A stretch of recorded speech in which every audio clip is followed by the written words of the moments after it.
Welcome to episode 103 of Nobody Special. On this episode, we talk about Rhett and Link's Deconstruction of Faith. The Gospel Outpost presents Nobody Special.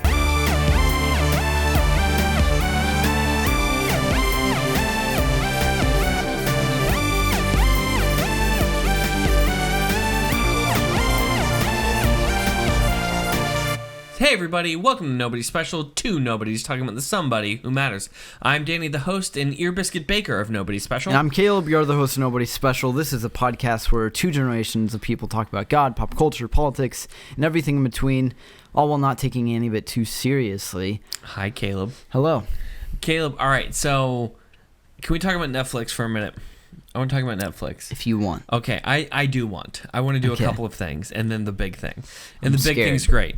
Thanks everyone for tuning in. Hit the subscribe button and the bell and everything else if you're on YouTube, and share us and all that. Anyway, okay. You can also send us questions online at thegospeloutpost.com/nobodyspecial. Let's just go full. Let's just end it right here. I'm Caleb. I'm Danny. And we are Nobody still Special. doing this podcast. No, yeah. So Netflix. All right. So in December, January actually, A Lost in Space came out, season 2, and I loved it. I love that show. We've talked about this before. If the Robinson spaceship pulled up and said, "Hey, I need another crew member," and you're gonna get attempted murdered many times, I'd be like, "Yeah, okay." I'd still go on. Now, a new show's come out, and I love it. Lock and Key. Lock and Key. I've seen some stuff about it. I'm kind of digging it. It's a little weird at some points, and it's based off a comic, but I'm really digging it.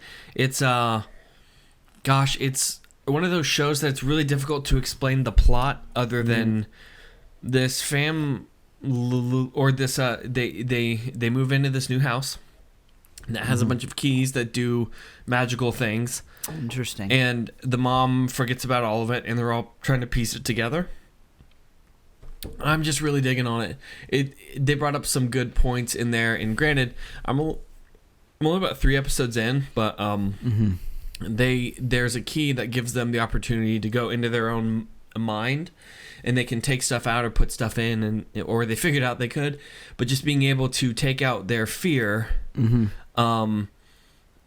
One of the characters did that, and she goes back into her own head and murders her fear and buries her fear, and then becomes this whole different person. And it's been very thought-provoking as far as that goes, of being able to take out our own fear, and that there's a healthy fear and an unhealthy fear, because some of her problems come from her lack of fear. Which is really, really fascinating show to me, to be honest. So. Yeah.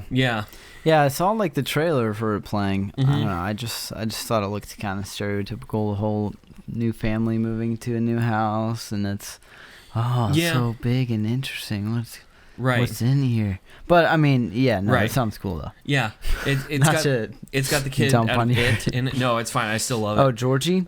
Yeah, I saw that. And I it creeped keep me out. expecting him to say "You'll float too," and he just isn't saying it. And I really need him to say it. He's just creepy now, forever. Yeah, so one of the things I haven't appreciated is that someone is one of the characters in the first episode who knows the power of the house. He flips off the house in front of the kid, and then tells him, no, it's it means goodbye and hello. Kind of similar to aloha. And so then for that episode, it kind of became this thing that the kid flips someone off and says aloha because he thinks it means hello. All right, that's kind of a funny gag. Okay, sure. All right, and it's kind of funny because he's 8 and flicking people off. Instagram account really leaned into that, and that's the part. I mean, they filmed other things of that kid just like flipping people off and saying aloha. And I was like, okay, at some point, you're just destroying innocence. That was the one thing I was like, all right, Netflix, at some point, you're just doing it because you know it's bad. Like, we did a naughty. Now here's some behind the scenes where the kid's still doing it. And the kid did it a lot. Yeah. There's a lot of unscripted alohas. Yeah. It's kind of overwhelming a bit that I'm like, all right, It's been a while since I've been flipped off by an 8-year-old like this. Yeah. Granted, it hasn't been as long as I would have liked, but yeah. It happens every day to me. So anyway, it's a good show. I've been enjoying it.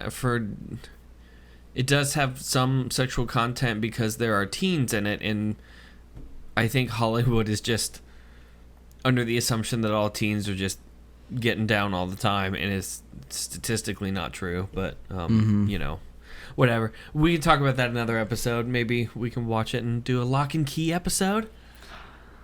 We'll see. I'll put that in the idea toilet. The idea toilet is a document I made. It's for idea dumps. Yeah. What was that sound?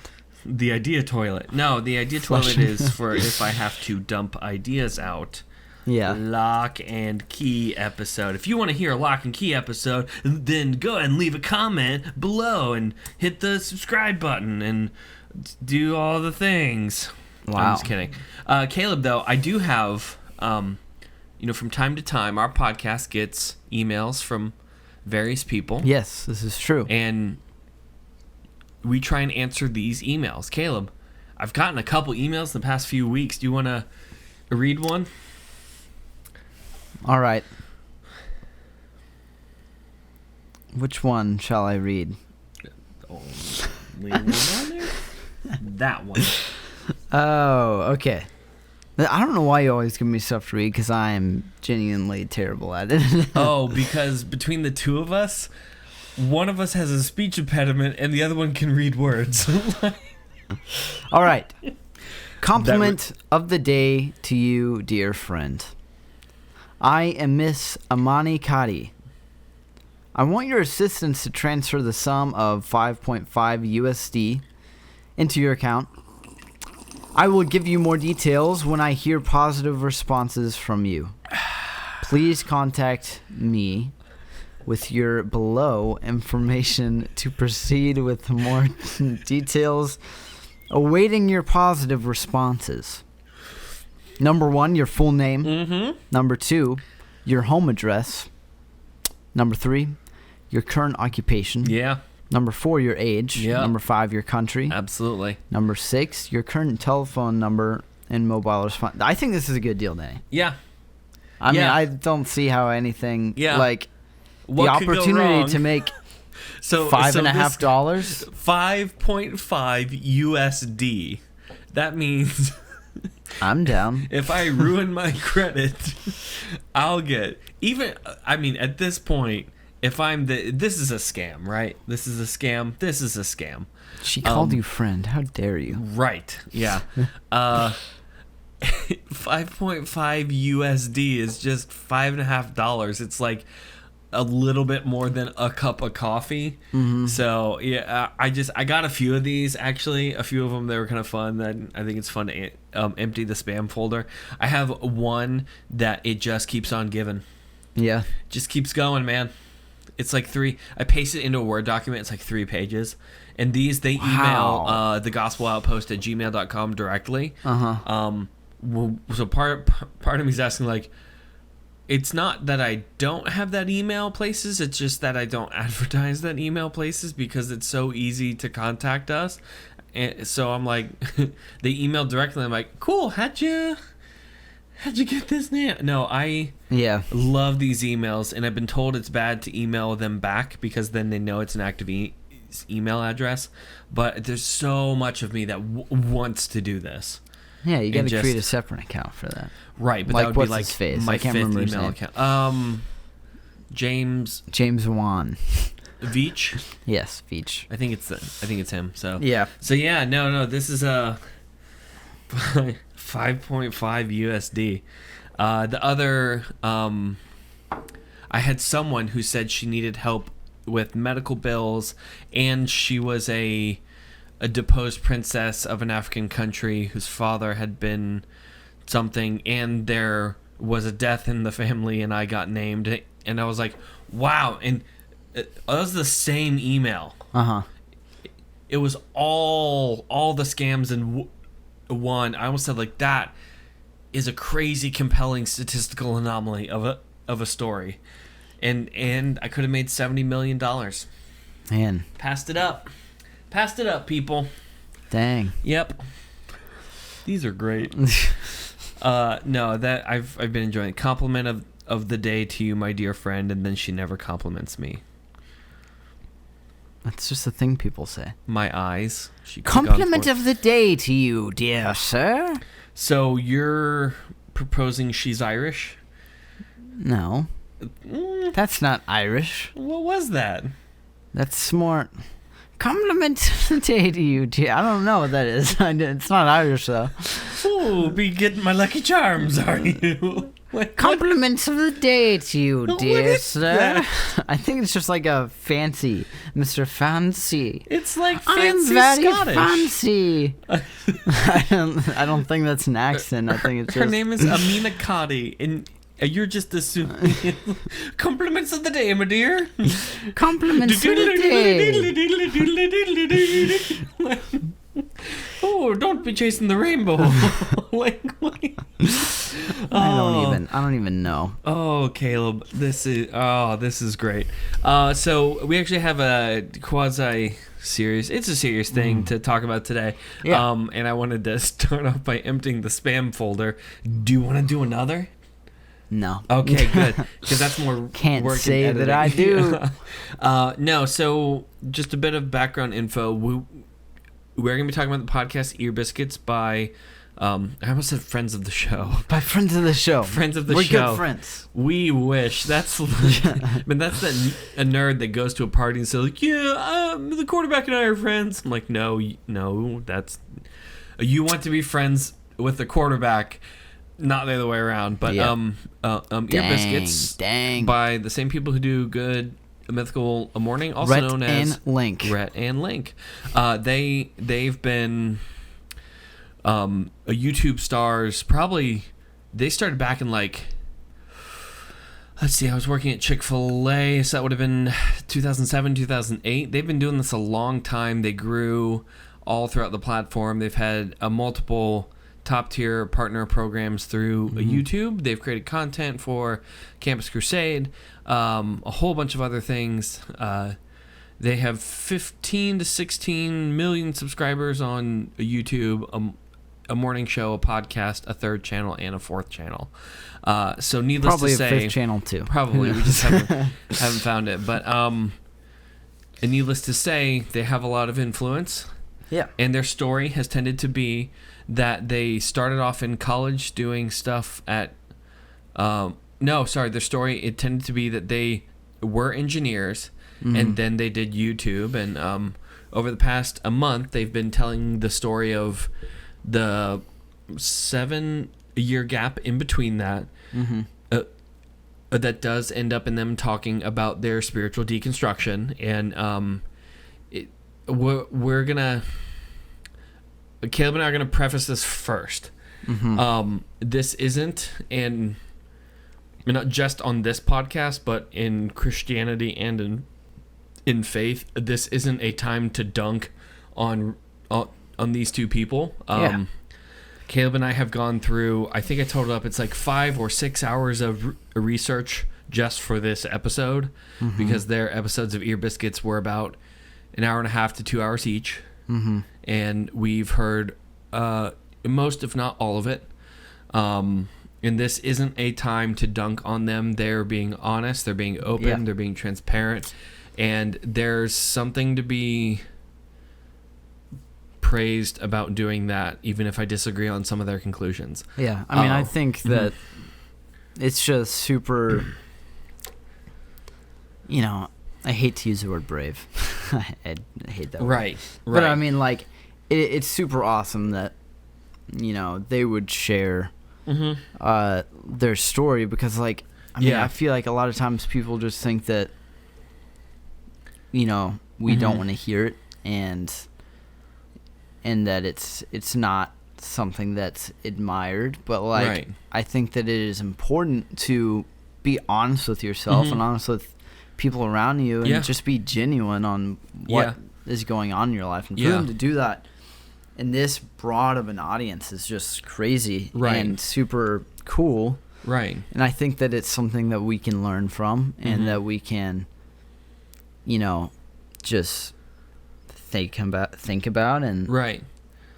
I mean, and that's our goal. It's a great point. Our goal is to grow from this and not to go like, well, if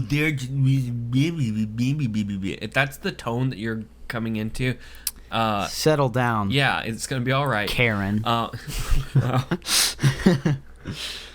Not you, Mom. Not your mom, you, Mom. Karen. But I love you. No, I mean this one. This one kind of hit me hard. I'll be honest. I know we've talked about Joshua Harris in the past or touched on it, and the whole idea of spiritual deconstructionism and how it's becoming kind of, I hate to call it a fad, but a fad to deconstruct faith and then be very public about it and open. And some of that I think is good because it gives us a chance to actually think about what the church as a whole is projecting. But it is kind of getting, I don't know, to a fad. And this one kind of hurt a bit because growing up, these have been entertainers that are Christian. Their content wasn't overly Jesus-y. Is that a thing? I mean, do you know what I mean? Mm-hmm. You know, it wasn't cliche Christian garbage that they face a problem and then they pray and everything is fine. Because I've seen my fair share of those skits before, and those haven't translated into the real world at all. Yeah. Sometimes I pray and stuff takes time and isn't always fun. But their stuff, it was good. It was good content. It was entertaining. It was encouraging. It was all these things. Right. And everybody understood they came out of a Christian background. Actually, I knew a guy who had been super plugged into his church and all that, actually interned under them. And I think it was on their first channel. He did a few things on there, and he's buried deep in there. But this was like 2007, 2008. Yeah. And it just, I don't know, something about this, it hit a bit harder than the others, I'll be honest. Yeah, so. I mean, I've been watching them since I was like young. I mean, obviously you're older than me, but I think it was like 2011 when I first started watching Good Mythical Morning, and everything after that. Yeah. And like, you know, it's odd because like I don't know them. Yeah. They don't know me. Yeah. They don't care about me. But it's like, we're welcome. We are open to talk to them. Yeah. In case they picked this out of their hashtag of Ear Biscuits, which we will definitely be tagging over and over and over. But like, you know, I've always loved and still do. Yeah. Like this doesn't change anything. I mean, because if that's something that changes, like people's views on religion and Christianity, like, come on. But I mean, like, I've been watching them since I was young, and like, and during a very impressionable time of my life too, and you know, when things are going on as well, and it's like, it's just a fun time to escape from everything and like just watch them be goofy, and it's super, and that's I mean, it hits home because like I never assumed that they were Christian. I'd heard it, like I didn't know about any of that until literally like these podcasts came out. Their story is actually kind of cool. I'd heard that they like had done something with VeggieTales. I don't know what. Not with them, but the guy that created them. They did a show with Phil something. Fisher or something like that. Yeah. But like, you know, I'd heard of that, but like I'm always super doubtful when anyone like says that celebrities are Christian, which is kind of like bad of me. But like, you know, I don't do that for things like this, so I don't get let down. Yeah, which sounds terrible, but you know, well, I mean, and there's some times where it's the opposite of that, which is cool. But like, and that's why I think it definitely, it just hit me. Yeah. Right in the soul with this one. So as a quick kind of a recap, I mean, because their show is also influential to both of us, even there are aspects of this podcast that are inspired by, not copied. What's the proper way to say copied? Now, we disagree on the amount of goofy stuff that should be in the background, but that's about it. And I'm on their side. So, no, just as a recap, they got to this point of doubting their faith after being on stage professional Christians for a fairly good amount of time, and they found themselves asking questions and not getting answers. They're two different stories on how they approached it. Rhett approached it, and if I'm speaking out of turn, please tell me, on a more or kind of an academic end almost, of being able to carry the thoughts, to understand it in order to have faith in it, and got to too many questions that either became too difficult to think through or couldn't comprehend them, and thus doubted the whole system. And then for the other, it was a kind of a philosophical, existential kind of a couldn't feel the faith. I'm not even really sure how else to explain. Are you talking about Link? Yeah, that he got to a point of what it sounded like he was saying is just like, you know, he got to this point of not being able to be good enough, and he got so worn out that, you know, it's kind of like, why try? And, you know, and there's doubt infused into that as well, and then it just kind of, that's where it happened. And then the other thing that stood out to me is watching the effects that Christians kind of had on people around him. That also did contribute, I'd say, pretty heavily to the whole thing. So and I'm going to be fair about this. There are, the point of this episode isn't to go through bit by bit and say, like, I agree on this, I disagree on this, because first of all, that's not what we're trying to do. Second of all, that's a crazy boring podcast. Yep. I disagree on point 38. Like, no one cares. We're literally called No One Special. You're not here for that. Yeah. If you want that, just go to the comments section of their YouTube channel and gladly get your fill of I'm just going to stop talking. Sorry. Don't know where you're going. We all felt the SAS building, right? Yeah. We all felt that. I can just move on. Yeah, I mean, to their credit, the point I was getting at, there are things they mentioned that I do agree with, and I'm trying to take them fair. Sure. You know, a thing that got brought up is the Christians' treatment of the LGBT community. In the past, historically, it hasn't been that great. And that you have to concede, it has been troublesome as far as being able to handle that, because the people being the most open about that have been preaching condemning statements. That instead of proclaiming gospel and grace to them, they've done the thing of tying a person to their actions instead of the thing that Christ did on the cross by trying to separate them. And I've, you know, having gone to a UF, I've seen this happen a lot of times for the, quote, campus preachers that I have nothing but disdain for. They have screamed at people because their hair is too long, that they are a homosexual, and said, like, you're going to hell, you're going to hell, you're going to hell, you're going to hell, you're going to hell. And that...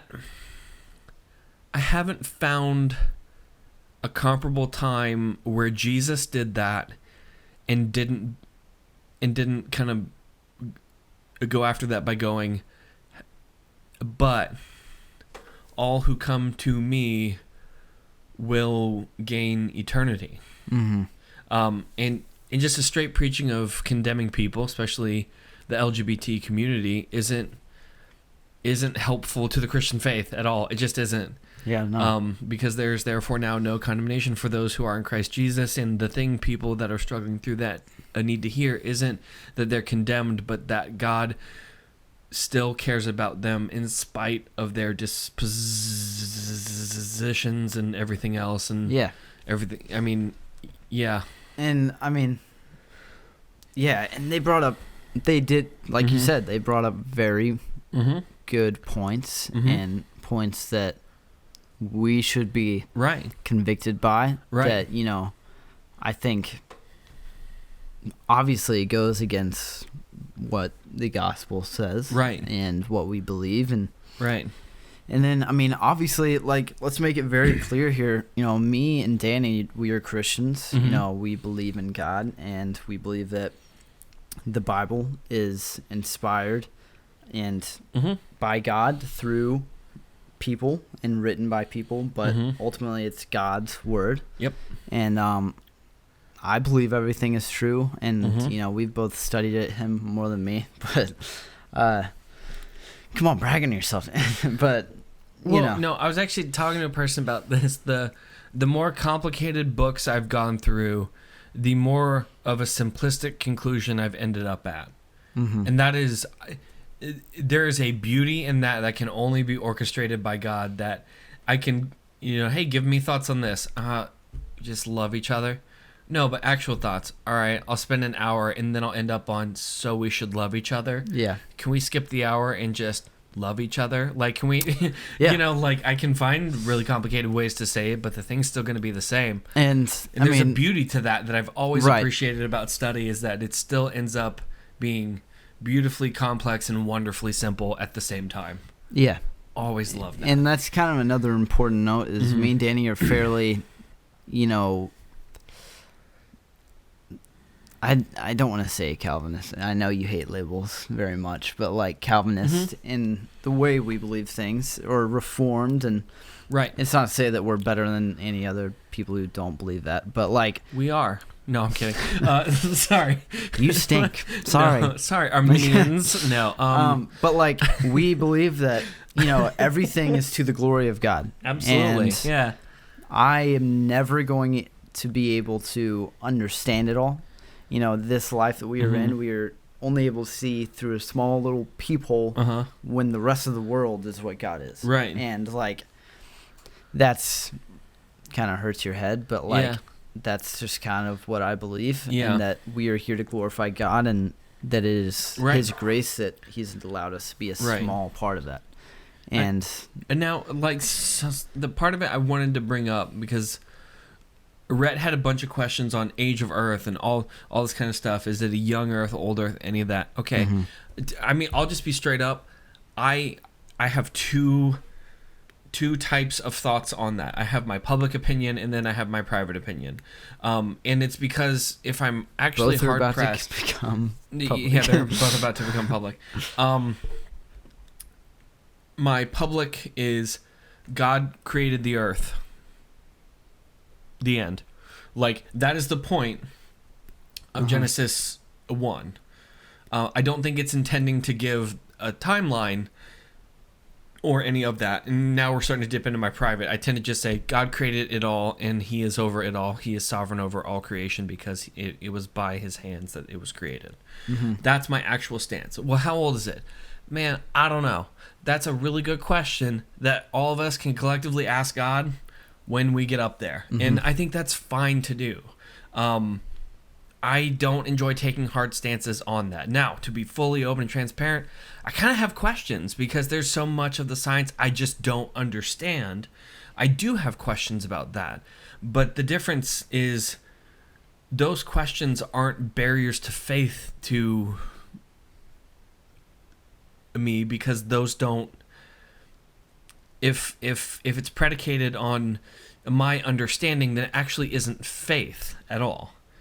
I am trusting God, that and I think the foundational truth that God created all things and is sovereign over all things paves over this old earth kind of debate that I personally I don't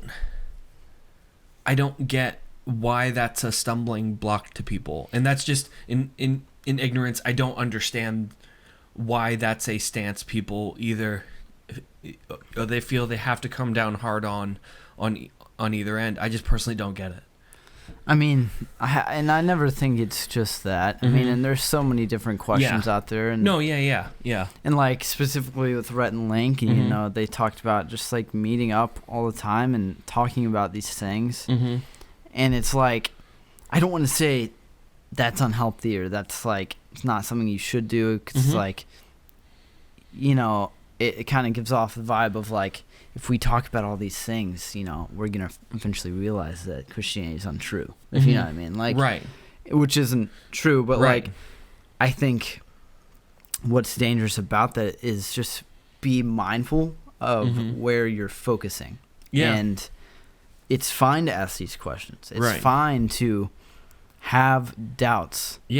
Make sure your focus is on God, though. You know, we talk about the horizontal and the vertical. You know, if you're not looking up towards God, then you're not focusing on Him. And anything else that isn't God is just not as good, as holy, or as perfect, and it's not going to point you in the right direction. And I've said it before, and I'll say it again. Doubt is the playground of faith. If you know, all the doubts I have come out of my inability to understand, and I have to understand that it is my inability to know all things that does produce doubt, because God knows all things, I do not. And anytime I have those doubts, because I'm going to, the next step is to run to the Lord and say, hi, as someone who knows nothing, I'm coming to God in faith because I don't know. And to just be honest about that, I think, is the best thing people can do. But they're scared to either go to the church and ask questions, go to an elder and ask questions, go to a pastor, go to a actually good Christian scholar. That's all I'm going to dig. That's all I'm saying. Go to somebody that actually has studied this topic, been an expert in it, and get their thoughts on it instead of just clouding it or trying to bury it. And that's never been helpful. And I think, like, it's hard to focus on God through doubt. And I've been through many waves of doubt. And I've come out stronger on the other side, realizing, you know, like, for me, like, it's difficult to balance on, like, focusing on God and doubt, because any doubt just makes you take your eyes off God, and it's dangerous. But anytime I look back in my life, I find that it's not just life change, you know, that is why I'm a Christian. It's not just the way that my life goes. Like, church family sucks sometimes. Like, it's just true. And it's not always perfect. We're full of imperfect people. And that's not why that's the beauty of the gospel. Christian. And it's the fact that, like, I look back and I see all these ways, small or big, that God has moved through me. And it is undeniable that He is real to me. Undeniable.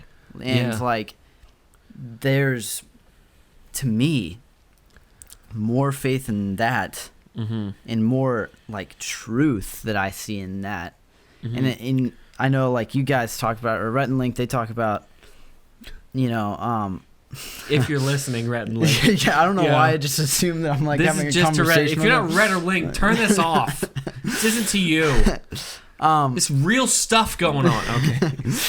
Okay. You know, I see that, like, there's, on their other side of their argument, like, after they deconstructed their faith, you know, Link, and I mean, not Link, Rhett calls himself hopefully agnostic. And it's like, you know, there's still uncertainty, and if you think about it, like, you brought this up earlier, no matter what side you're on, you have to have faith. And it's like, are you gonna have faith in the things of this world that may seem, you know, to, like, we still don't know, like, it's just true. I've done my research. It is not 100% proven that evolution is real. It is just a theory, and there's a reason why it's called the theory of evolution. And there's all, like, nothing is certain. Like, that's what's crazy about this whole life and world we are in, is nothing is certain. There's an odd comfort in the whole book of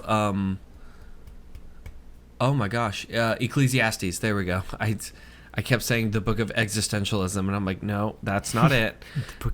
but kind of, you know, like everything is meaningless. You know, chasing this is meaning. You know, all these things. If God isn't in there, is meaning. There's no meaning in it, and I think that there's a lot of comfort in that, to know that even if I get smart, if I go through all these books, if God's not in it, then it doesn't matter anyway. Yeah. And there is an odd amount of hope in that we can't be all-knowing, we can't be all-doing. Those are traits of God, and I am not God. But faith, then, is the key to it. And faith comes from God. It's God's gift to us to have faith in Him. Mm-hmm. In Hebrews, there's a passage in, actually, the whole book of Hebrews 11, or the whole chapter. Mm-hmm. I didn't want to read all of it, but it is called it's kind of called the Hall of Faith, because it just goes through every instance of faith in the Old Testament as given it. But it starts off on these three things. Caleb, do you want to read them? Yes. Yeah, it starts off giving a clear definition of what faith is and what it does. Now faith is the assurance of things hoped for, the conviction of things not seen. For by it the people of old received their Commendation. Commendation. Wow. I can't. See, this is I'm not better than you, Danny. We just have different sides of this. We just have different reading disorders. Yeah. And I'm just gonna start from the beginning. Yeah. We'll put the subtitles up now. Yeah. Now faith is the assurance of things hoped for, convictions of things not seen. For by it the people of old received their commendation. I still can't say that word right. Mm-hmm. By faith we understand that the universe was created by the word of God. So what is seen was not made out of things that are visible.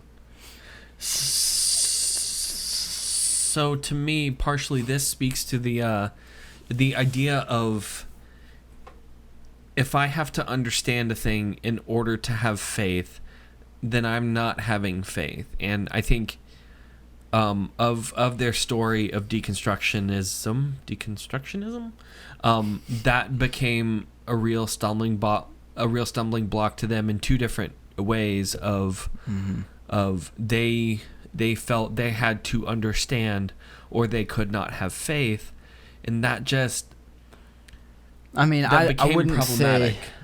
I wouldn't say that for Link exactly. His was compounded by that. I mean, partially. I think that was kind of the more catalyst side of it. Yeah. I do want to be like, yeah. I don't know where I was about to go. But. Yeah, I'm trying to be fair to them, but that was right. Their story of Rhett didn't feel that because he couldn't, from a brain perspective, carry a specific thought that he felt was primary doctrine, and in my opinion isn't. Because of that, it began to pull the whole tapestry of Christianity apart, even to the point of doubting Christ as a historical figure. And there's, the problem is all these things are like their own podcast episode to begin with. That's and true, there's smarter people to talk about them. I could go pick up 8 books tonight on the historicity of Jesus Christ as a figure on both ends, actually, and have a fun debate on that. But but that became the problem of, because I can't think it, therefore it cannot be true, because truth in post-modern thought has become subjective to the person. And that's problematic. A thing is true whether or not I think it is true. That's just the nature of truth. Yeah. And yeah, it's on Link's side of it, like the thread that I saw. And like, I want to make sure I'm doing, once again, like their story justice. If you want to go listen to it to actually hear it, because like I don't want to misinterpret 5 hours.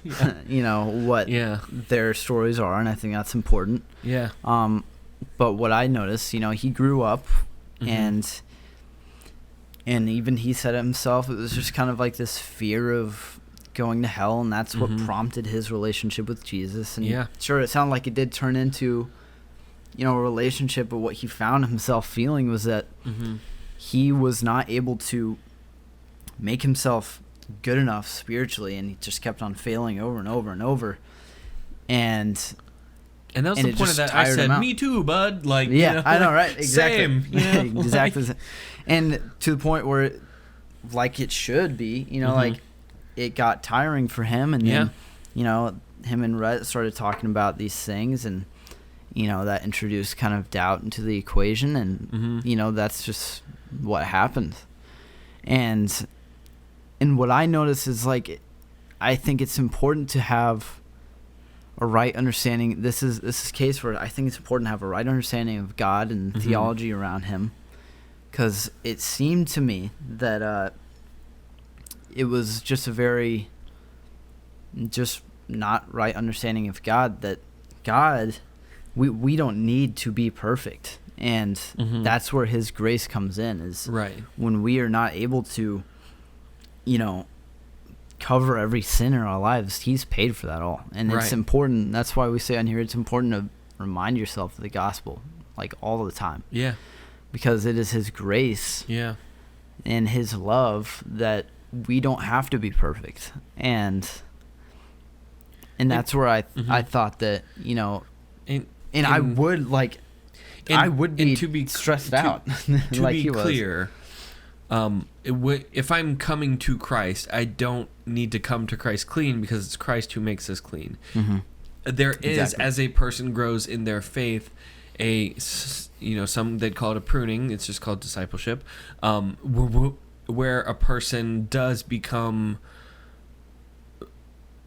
more Christ, or it does change their behavior as they grow closer to Christ, but that's because it's God in them and through them.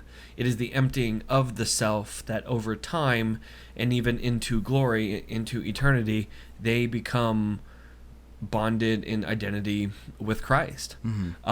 That, because and this isn't anything that they did, but it was, I've heard this from a few people, that I prayed a prayer, I can keep sinning. Like, no, you are a new creation now in Jesus Christ, and all those things. But to their story, it was a story of, instead of trying to find the presence of God, it was preached at them to just not go to hell.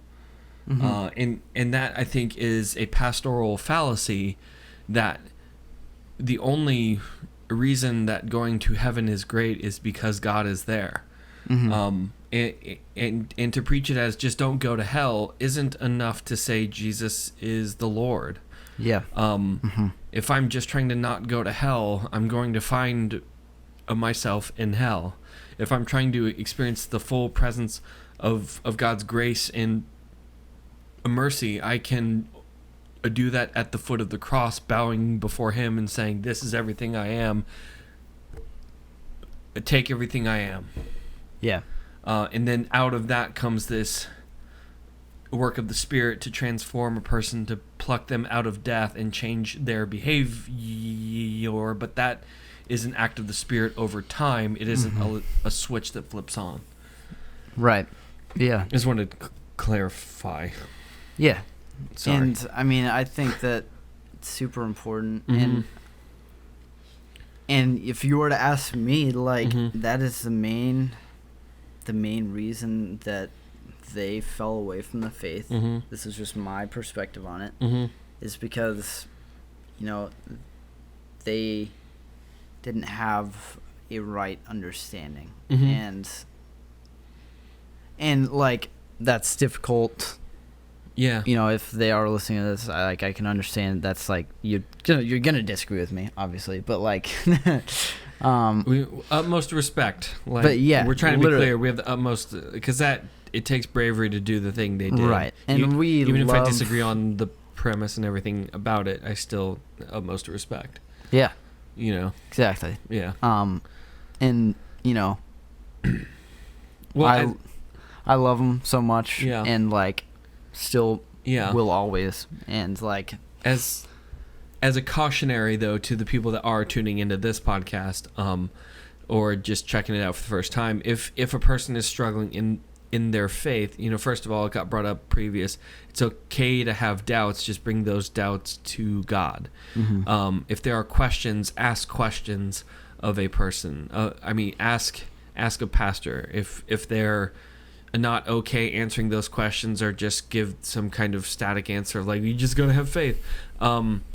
There is a point that does become the answer, but it's okay to press, to ask answers, to go deeper, do those things. The other thing that struck me, it was this idea of being professionally Christian that complicated the whole thing, because they had these questions that then became unsafe to ask. Mm-hmm. Yeah. Because it would have cut off the income to their home. And I don't think they did this out of a selfish thing at all. I think they're great people, and I'm not trying to pitch that, but they do have to take care of their spouses and kids. Mm-hmm. And they felt if they ask the questions they're thinking to the people at Crew, they will lose their job, because to be fair, they probably would. Mm-hmm. And I don't even necessarily disagree with that, but there is being professionally Christian is a different tier of stress, because pastors experience this all the time, because if they have doubts, if they have questions, the places they can turn to are very narrow. Yeah. Because they're the people that are supposed to have all the answers, or they feel they do, and in actuality,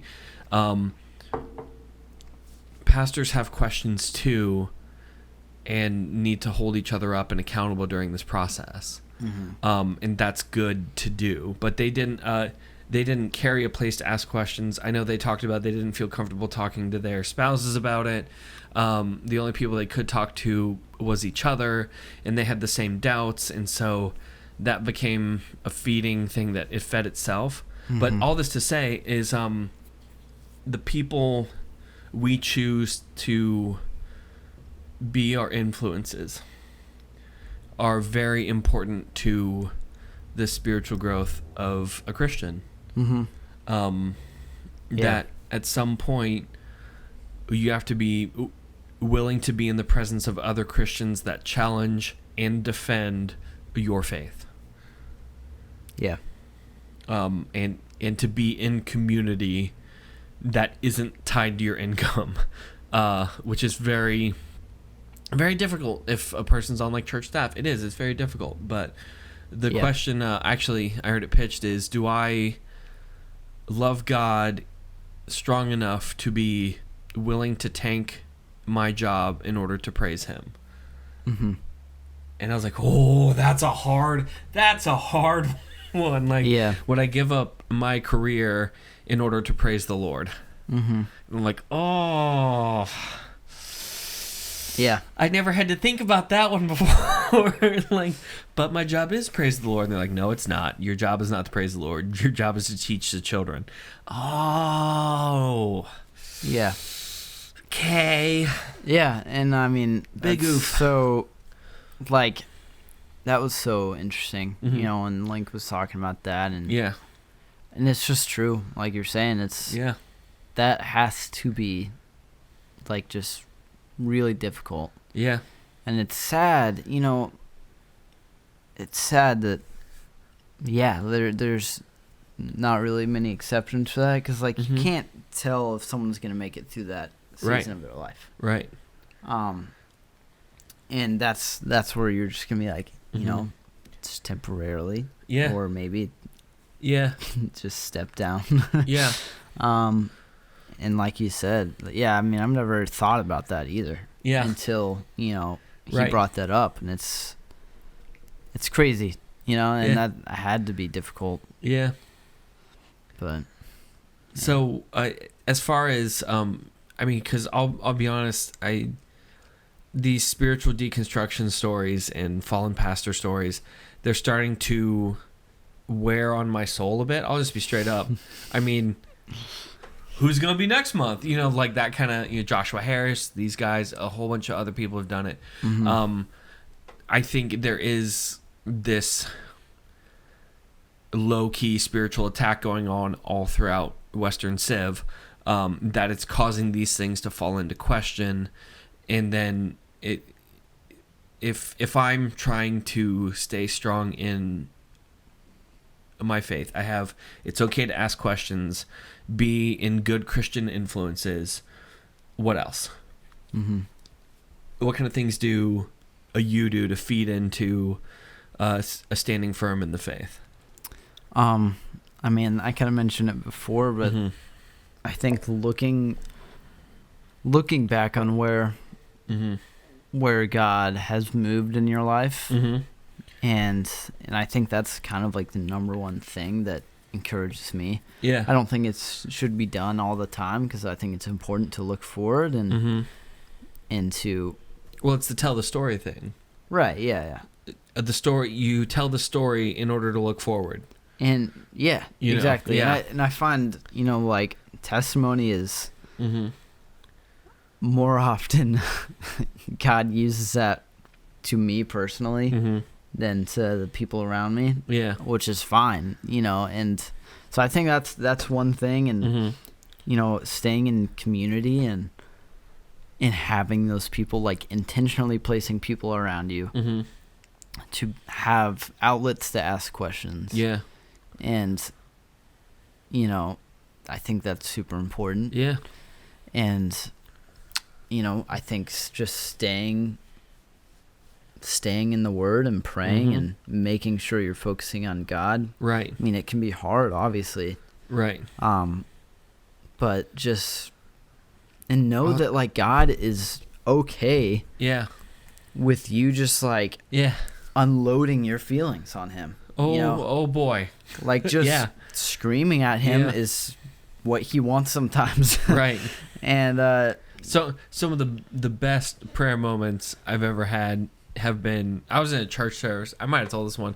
I was in a church service, and I gave this just solid weak prayer. Just I'm clearly there, and I start praying in the middle of this church service, and I'm just like, God, you know my struggles, and you know my way. And just something inside of me said, don't you finish that weak sauce. Don't bring that. It was God kind of like chastising, is like, that thing that you're doing, it sucks. Yeah. Okay? Because I know your heart, so hit me. Take a swing, buddy. And I'm like, all right, cool. I'm angry. I'm so upset. Just like in the middle of a church service, the music was just loud and banging. So Yeah. Anyone that's ever complained the service is too loud, please know I'm so pro it, because I get to do that sometimes when I need it. And just, I unloaded. Just, I'm like, I'm upset. I checked all the boxes. I did this and that, and still nothing, and this and this and this, and then then the waterworks came, the Emmy Juice came, where it just, like, middle of worship still, streaming down. Yeah. Security was almost called. Like, is he good? Like, yeah, he's fine. He's just do that thing where all the Christians put a hand out in prayer, but don't touch him, because he looks like he can swing, Yeah. And it just ended up being this, I think it was Spirit Lead Me Where My Faith Is Without Borders, that kind Oceans. of song. Yeah. Ever tried to sing Oceans Bawling? Doesn't sound good. It doesn't, but you need to do it. Like,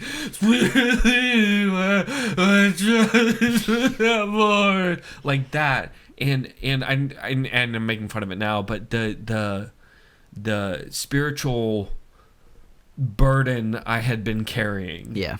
Just, I pushed through anger and then sadness and then crying straight to praise. Yeah. And that is so okay to do, and very normal, and helpful, crazy helpful. Yeah. But it was that whole, pray those kinds of honest prayers. Yeah, that was, yeah, God, you will take care of it, I know. All right, Scooter, let's do this. Like, Yeah. I like when God calls me Scooter. Like, Scooter. All right, Skippy. God, that's kind of demeaning. No, I know. Like, I'm aware, Skippy. Like, okay, fair enough. So. Yeah. Yeah.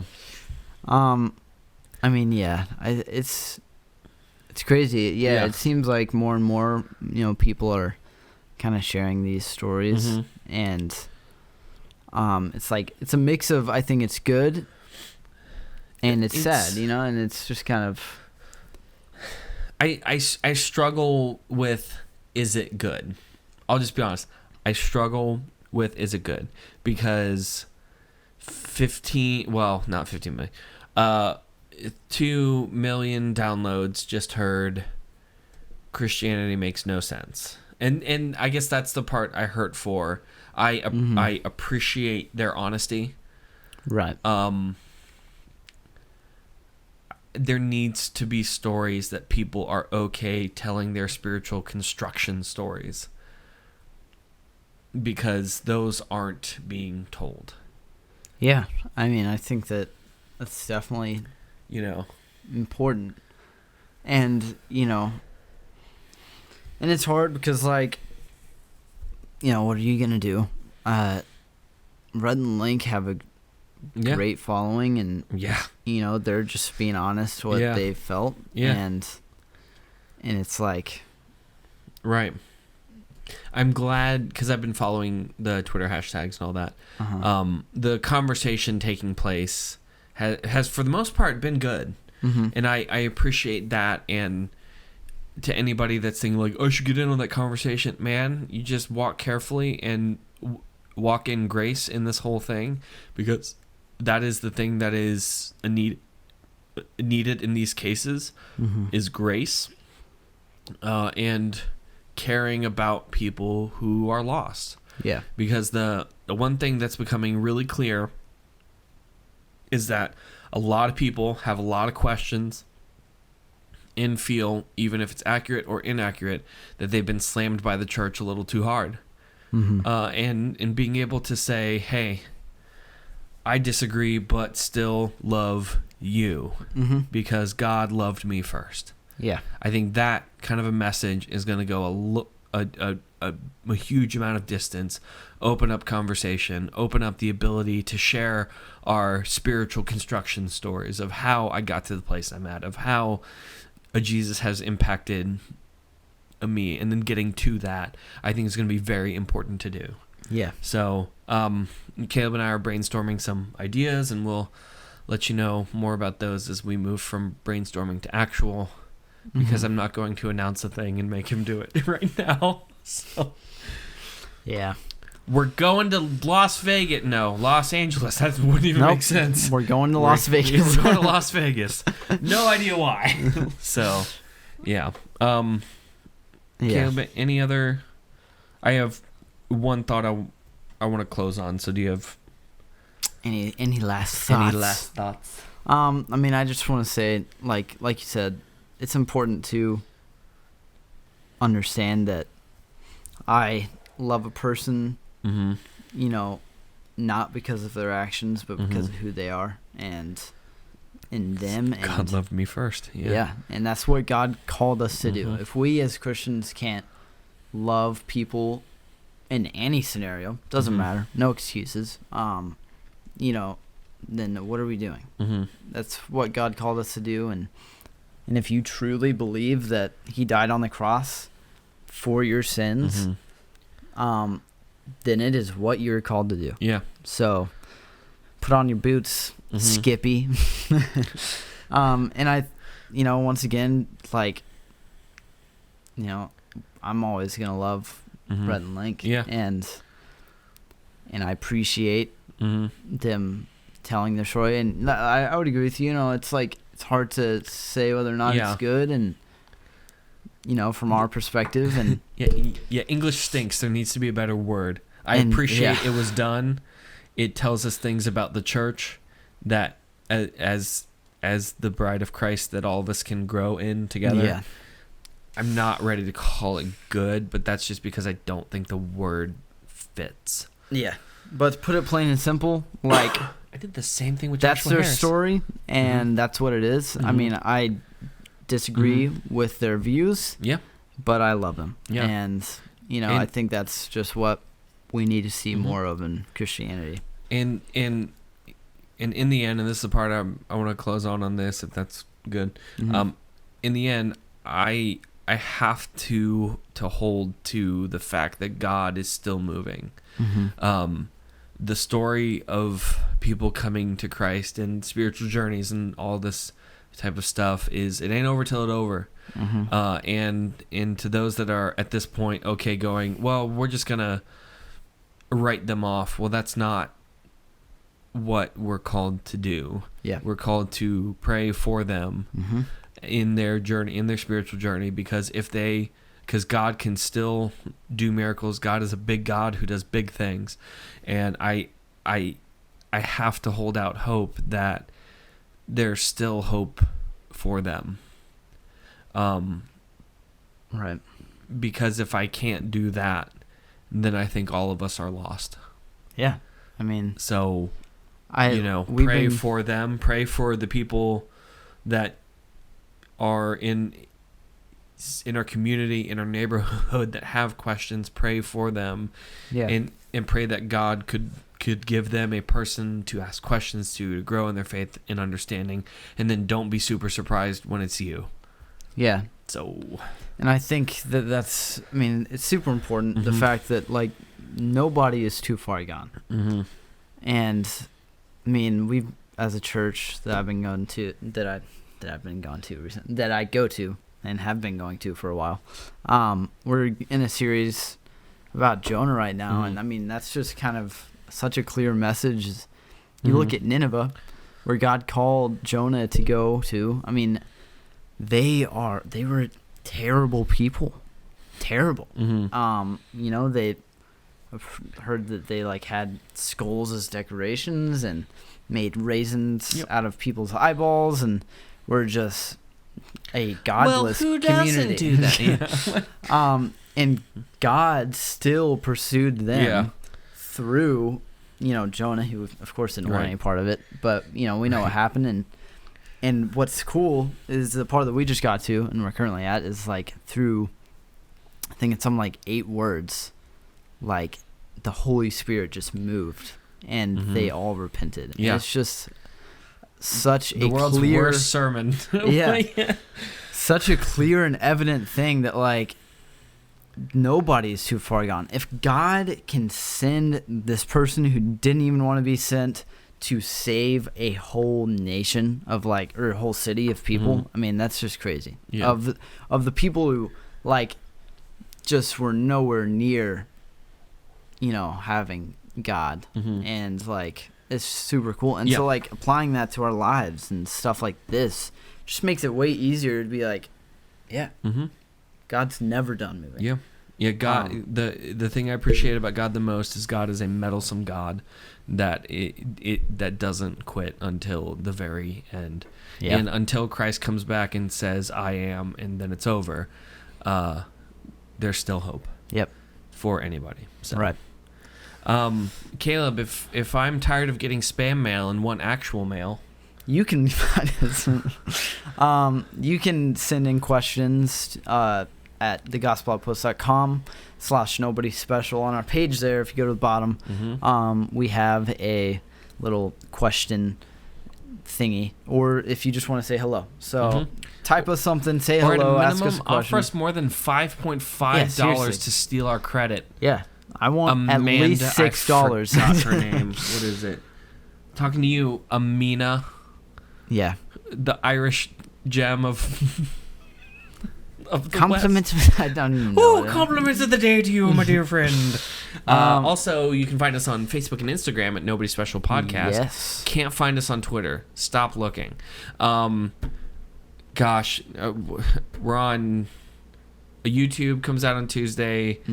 Spotify. We're on Spotify now, but if you're listening to this, you probably already know that. We're also on SoundCloud. Oh no, we're not talking about that. I'm bleeping that. We so far have listen to our SoundCloud rap. I have to get. It's the littiest thing you've ever heard. I have to get face tattoos because of that. Like that's God. Anyway, so please yeah. tell your friends about us, because this is how our show grows, by word of mouth. Yep. And we appreciate all of our fans who we haven't found a good name for you collectively. And we will never do that because I hate fan names. Gosh. My skin is crawling right now. Yeah, there's about 12 other things. It's time. I know what I'm filtering right now. That means... Yeah, it's time for this to end. The coffee cup is empty. It's time for this to end, so... I'm Caleb. And I'm Danny. And we are Nobody special.